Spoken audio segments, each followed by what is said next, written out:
The Chancellor's Service Medal was a very rare and very prestigious Republic military award, given personally by the Supreme Chancellor to individuals that performed extraordinary feats in battle.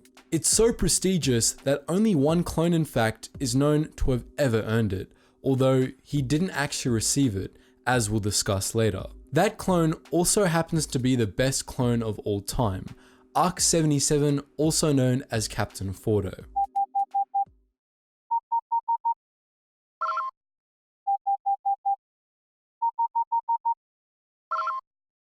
Attention, Sergeant on deck!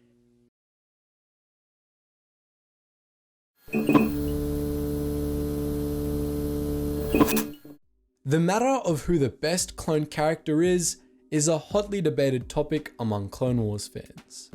Most of the fans of the show would likely cite Captain Rex as the best clone trooper, while many of the EU intellectuals out there would likely cite Alpha 17 instead.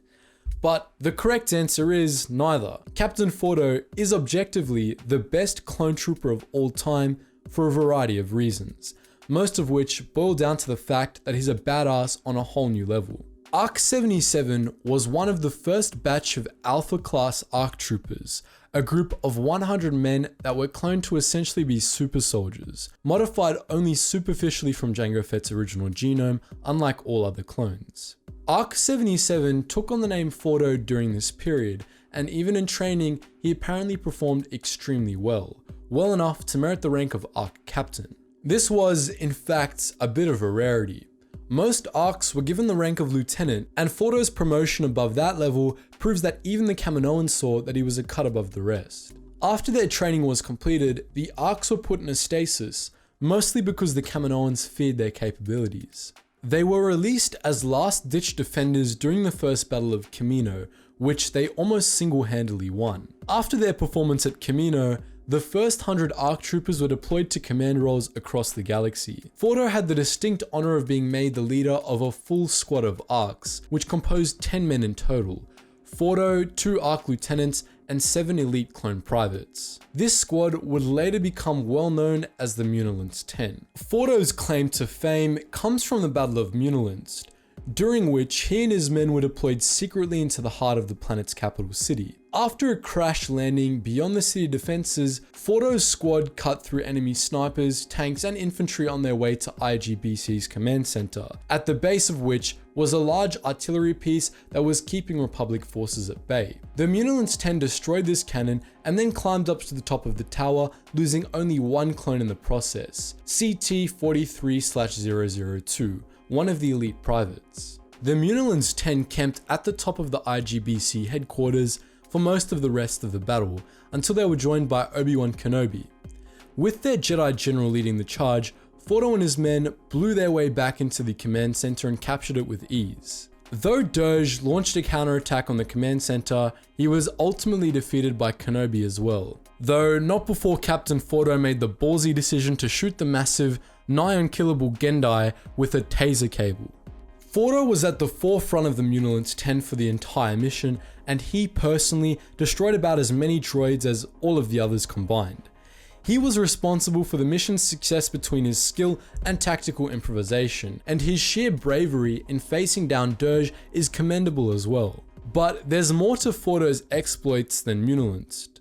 Not long after that battle ended, he was deployed to a new mission on Hypori. We all know the story of the Battle of Hypori. A massive army led by 7 Jedi was ambushed and crushed by General Grievous, who proceeded to kill 3 Jedi and nearly kill 3 more. The first of the Jedi that Grievous killed, however, managed to get a distress signal out, and the Munilance 10 was sent to respond. Fordo was put in command of nearly 30 heavily armored ARC troopers for this mission and deployed in a specialized gunship to the planet's surface. The gunship, and shout out to the pilot by the way, managed to slip into the ruins of the crashed assault ship in which Grievous and the Jedi were battling, and once inside, Fordo deployed his men to commence rescue.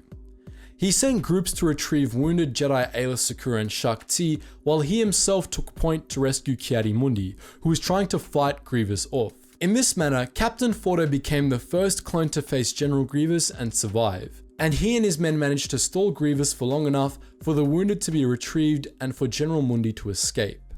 The Republic still lost the Battle of Hypori in a devastating fashion, but thanks to Captain Fordo, there were nonetheless survivors.